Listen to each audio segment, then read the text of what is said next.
Thank you, Mr. Chairman. Ms. Walden, many white nationalists have used misinformation propaganda to radicalize social media users. How is YouTube working to stop the spread of far-right conspiracies intent on skewing users' perceptions of fact and fiction? Congressman, thank you for the question. Most recently, we have made updates to our recommendation algorithm so that content that's on the borderline is not pushed out through our recommendation system. So content that violates our guidelines, our hate speech guidelines, which prohibit anything that promotes and incites violence against individuals or groups, or promotes hatred against individuals or groups based on their characteristics, including race, gender, ethnicity, religion. All of that content is a violative of our community guidelines.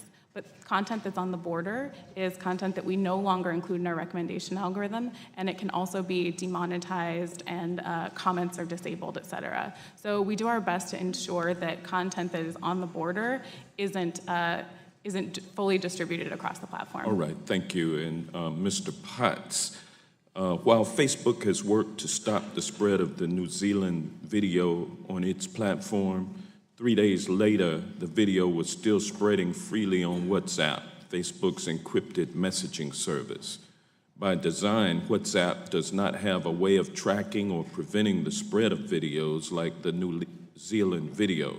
What's Facebook doing to fix this issue and prevent WhatsApp from being used to spread hate speech?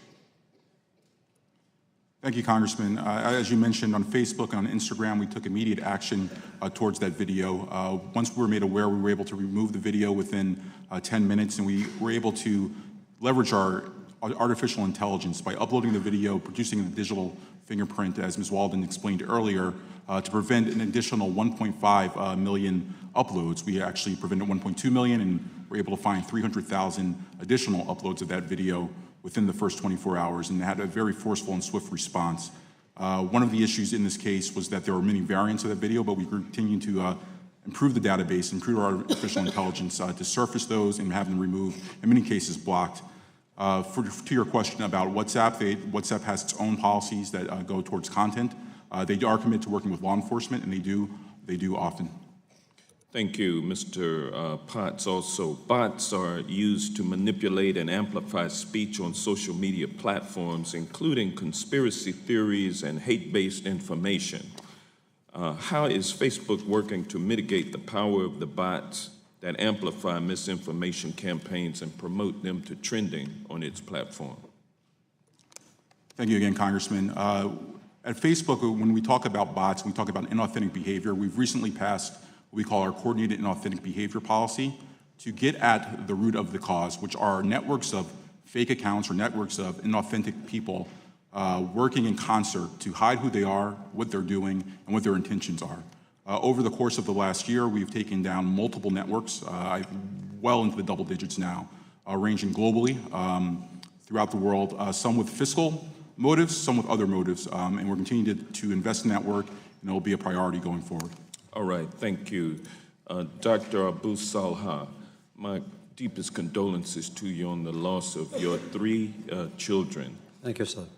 Does Islam teach Muslims to hate Jewish people? Absolutely not, sir. The mainstream Islam, and I am a practicing Muslim, prohibits hating anybody based on religion or ethnicity or faith or nationality. Actually, in the Quran, it says that killing any human being is akin to killing humanity, and reviving a soul is akin to reviving humanity. I have to tell you that in the Middle East, where I come from, Muslims, Christians, and Jews lived peacefully together for centuries and centuries, only interrupted by politics at times or invasions and division. What you hear on the media is sometimes radical Muslims, and we in America, our mosques are growing and evolving to where we have a process of choosing and electing our board members of the mosques, and we have policy to keep radicalism outside of our mosque in our country too. Thank you. I'll note the tender way in which both Ms. Patterson and Ms. Hershevov touched you as you were sharing your pain about the loss of your 3 children. And my heart goes out to our nation for the pain that it has collectively due to just rampant violence based on hate. And Yes, with sir. that, I yield back. May I add one line only, is that after the tragedy, the funeral was about 6,000 people of black, white, Jewish, Christian, non-denominational, even the atheist community denounced the crime. So it was a scene that was American, actually. Thank you. Before we go to the next witness, next